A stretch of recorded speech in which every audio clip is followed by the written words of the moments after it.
भारतीय सेना का हर सोल्जर, हर ऑफिसर दूसरे सोल्जर और ऑफिसर्स को अपने सगे भाई से भी बढ़कर समझता है और ये भाईचारा उन्हें ट्रेनिंग के दौरान ही उन्हें सिखा दिया जाता है। आज हम एक ऐसे वीर की बात करेंगे जिसने अपने प्राणों का बलिदान सिर्फ अपने भाइयों की शहादत का बदला लेने के लिए दे दिया। हम बात कर रहे हैं गरुड़ कमांडो ज्योति प्रकाश निराला की। 11 अक्टूबर 2017 सुबह 4:40 पर कश्मीर के बांदीपुरा इलाके में गरुड़ कमांडोज और आतंकवादियों में एक मुठभेड़ हुई थी। इस मुठभेड़ में गरुड़ कमांडोज ने LAT मतलब लश्कर-ए-तैयबा के दो बड़े आतंकी अबू बकर और नसरुल्लाह को जहन्नुम पहुंचा दिया था। लेकिन इस लड़ाई में दो गरुड़ कमांडोज सार्जेंट मिलिंद किशोर और कारपोरल नीलेश वीरगति को प्राप्त हो गए। इनकी मौत से सबसे ज्यादा आहत थे कारपोरल ज्योति प्रकाश निराला। कारपोरल ज्योति प्रकाश निराला, सार्जेंट मिलिंद किशोर और कारपोरल नीलेश तीनों बेहद अच्छे दोस्त थे और यह कहें कि तीनों सगे भाई की तरह थे। इसका एक और बड़ा कारण भी था कि उस ऑपरेशन में कारपोरल ज्योति प्रकाश निराला को उस दिन उस ऑपरेशन में नहीं भेजा गया था। अपने दोनों साथियों के मौत के बाद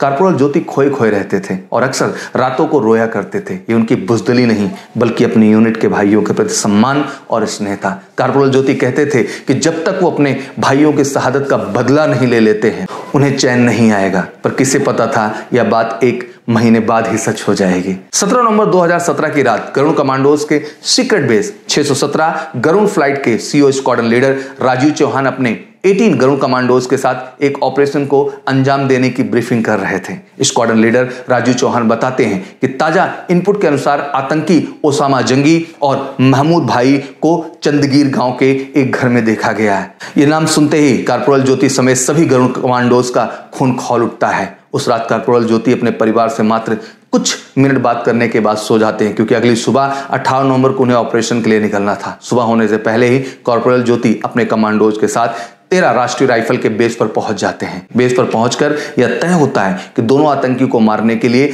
दो कम्बैट टीम के डे टाइम ऑपरेशन को अंजाम देंगे। पहले स्क्वाड में 11 गरुड़ कमांडोज थे और इसे squadron leader Rajiv Chauhan lead कर रहे थे। दूसरे स्क्वाड के 13 RR के ही एक आर्मी मेजर लीड कर रहे थे। निकलने से ठीक पहले 1 और 2 इनपुट आई कि वहां 2 नहीं बल्कि 6 आतंकवादी हैं। मतलब यह ऑपरेशन और भी मुश्किल हो गया था। दोनों टीमें 2 ट्रकों से निकली और कॉर्पोरल ज्योति के पास सबसे खतरनाक हथियार इजरायली LMG था। दोनों ट्रक गांव से निकलकर बाहर आ गए थे जहां आतंकियों को देखा गया था। वहां कुल 6 घर थे और अब इन घर को घेर लिया गया था। कॉर्पोरल ज्योति और साथी देवेंद्र मेहता को एक ऐसे स्पॉट दिया जाता है जहां से आतंकियों के बचकर भागने की सबसे ज्यादा संभावना थी। घेराबंदी हो चुकी थी और आतंकियों को पता चल चुका था कि उनके मौत की बिसात पिस चुकी है और फिर शुरू हुआ गोलाबारी का खेल। कुछ ही देर में एक आतंकी घर से पिछले दरवाजे से बाहर निकलता है और उसी जगह उसे ढेर कर दिया जाता है। यह देखकर बाकी आतंकी अपना होश खोकर घर से ही गोली और ग्रेनेड चलाते हैं। एक ग्रेनेड कारपोरल ज्योति के ठीक आगे आकर गिरता है। वो किसी तरह बचते हैं।